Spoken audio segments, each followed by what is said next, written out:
there was a huge Rwandan army that had to be scaled down That's right. under Arusha.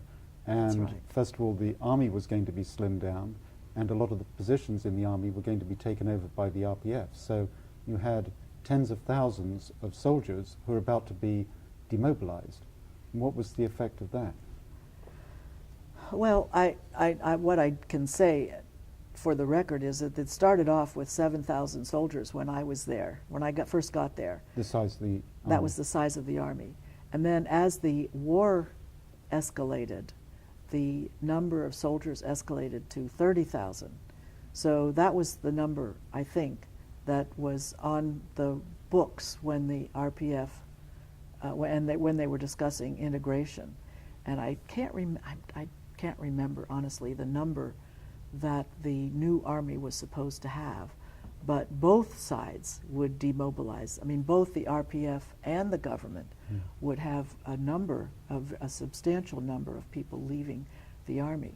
And demobilization is one thing, but reintegration is another. And there were, between the time of the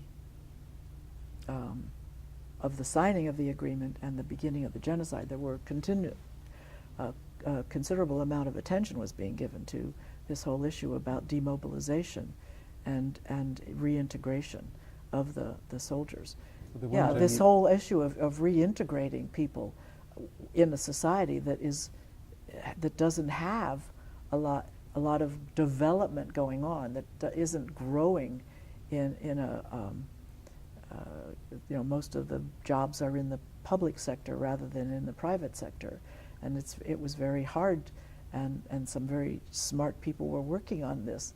How do you go about this? How do you do this? And I must say that my experience has shown in many situations in other parts of the world that it's not easy, and we don't know how to create jobs for these people that are coming back from having been outside the society for a number of years.